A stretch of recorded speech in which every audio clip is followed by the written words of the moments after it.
porque eu já estou sendo oferecido por aspersão de sacrifício, e o tempo da minha partida está próximo.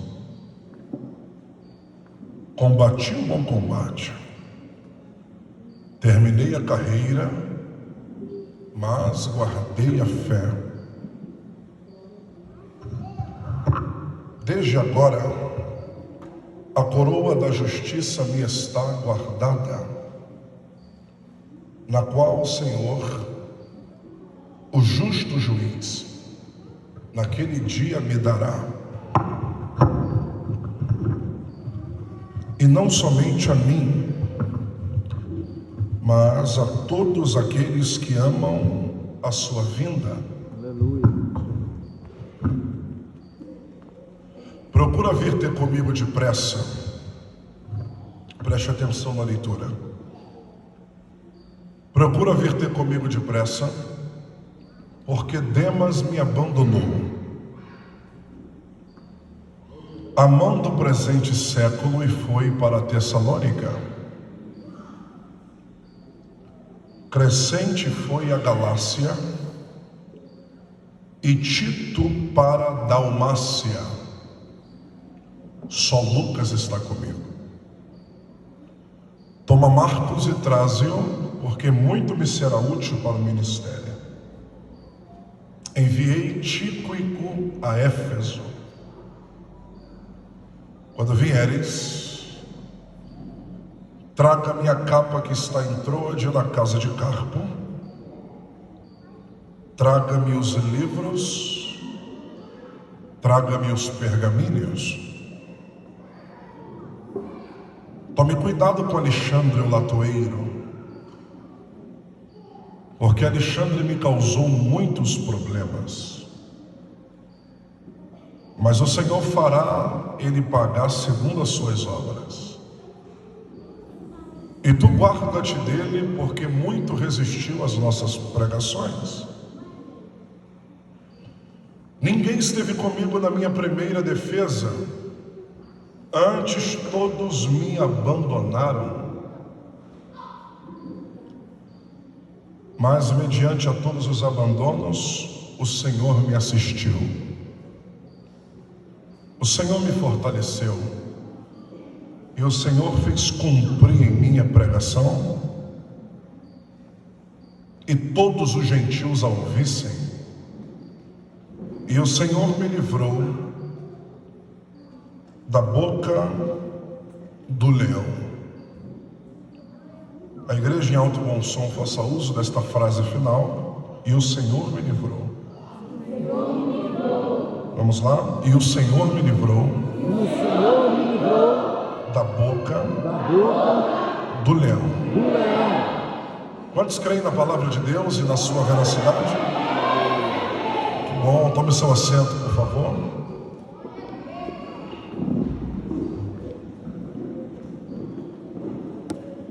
Gente querida, eu quero pedir aos irmãos o máximo de atenção possível. Nós não estamos dentro das nossas quatro paredes. É claro e evidente que essa quadra, ela automaticamente se torna o lugar do ambiente espiritual, porque nós estamos invocando a Deus aqui dentro. Aleluia. Mas uma coisa é fazermos o culto dentro das quatro paredes que denominam como igreja. Outra coisa é sairmos de casa e jogarmos fora de nossa casa. A atenção tem que ser redobrada, a atenção tem que ser dobrada, o espiritual tem que ser muito atento. E o mínimo de barulho para Deus falar com você tem que ser muito exato esta hora. Então, se possível, se você fizer questão de Deus falar com você esta noite, redobre a atenção e olhe para cá, que vai ser de grande valia e de grande oportunidade para você esta noite. Dito isso, eu só tomo eu tomo 2 minutos e começo a perdendo toda essa dinâmica.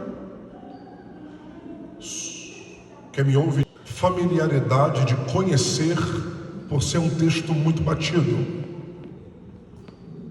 A escolha desse livro não é uma escolha que nós temos aí a pretensão de ouvir todos os dias. Esses textos que Paulo escreveu, conhecido na teologia como cartas pastorais ou cartas episcopais, são cartas que Paulo escreve aos seus obreiros e pastores pessoais, chamado de Tito e Timóteo. A teologia paulina, que corrobora com 13 cartas, e isso aqui é muito necessário para a igreja ouvir com atenção e ter o prazer de comer essa introdução, porque as cartas são para a igreja.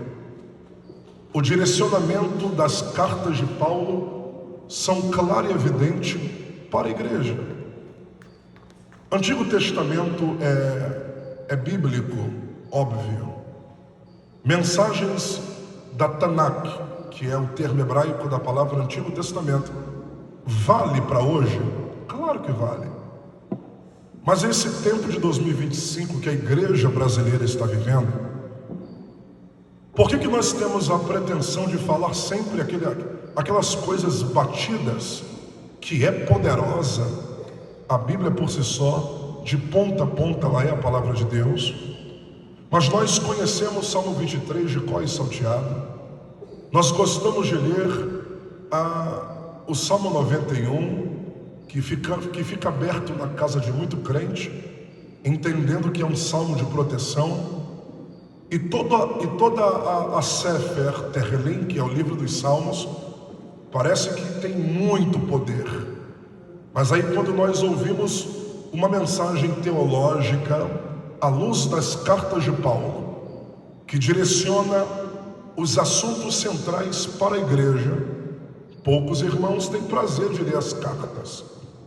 Sendo que as cartas de Paulo, para essa época da igreja, elas tinham que ser comida com arroz e feijão. São 13 cartas que Paulo escreveu. E as 13 cartas são cartas para a igreja, que norteiam assuntos da igreja.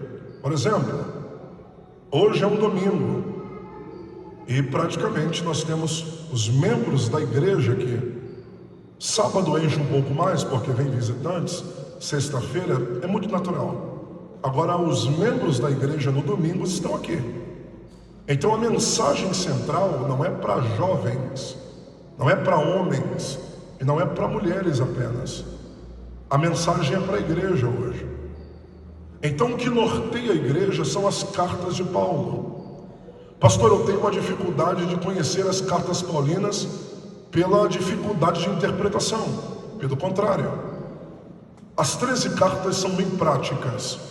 Cartas apocalípticas, que falam sobre o arrebatamento e a parúzia, que é o termo grego sobre o dia do Senhor. Para cá, vamos lá. 1 e 2 Tessalonicenses. Olha só o que norteia as cartas de Paulo. 1 e 2 Tessalonicenses, cartas apocalípticas. Pastor, eu quero ler cartas pastorais. Tito, 1 e 2 Timóteo. Eu quero ler cartas das prisões, Filipenses, Colossenses, Filemão e Efésios. E as outras últimas são cartas missionárias. Então são as praticidades das cartas de Paulo, corroboram com um alimento sólido para a igreja cristã. Se não, vejamos, essa carta que Paulo escreve a Timóteo, no capítulo 4 em que lemos, ela foi escrita no ano 64. E o ano 64, eu vou garantir a mensagem para você não ser chata, com profundidade, com muita atualidade. Só me garanta a atenção, olhe para cá, para as pérolas não ser jogadas aos porcos, mas para príncipe e princesa, olhe para cá. O ano 64 não é um ano qualquer. O primeiro século do ano 64 é o primeiro século que trata 3 centralizações 64. Número 1, em 64 aconteceu a morte da igreja primitiva, a morte dos verdadeiros e primeiros cristãos do primeiro século. Ora, a igreja que está de pé em 2025 não começou em 2025. Os irmãos da fé, que eram judeus protestantes que moravam em Roma e eram conhecidos como a igreja que sofreu a primeira retaliação em 64, ela sofreu o ataque contra o pedido de Nero. Nero é o imperador de Roma e no ano 64, Nero vai morrer em 68 e em 68, Nero se mata porque não queria morrer na mão de Garbo, imperador da Espanha. Então a dinastia Júlio-Claudiana começa com Otávio Augustus em 12 e termina em Nero em 68. Agora 64, Nero ainda é o imperador de Roma. Nero coloca a culpa do fogo de Roma nos cristãos. Obviamente que não foi a igreja que tacou fogo em Roma, mas essa cultura romana de colocar fogo nos paredões de Roma, que norteou a morte dos cristãos do primeiro século, foi tudo por conta da acusação de Nero.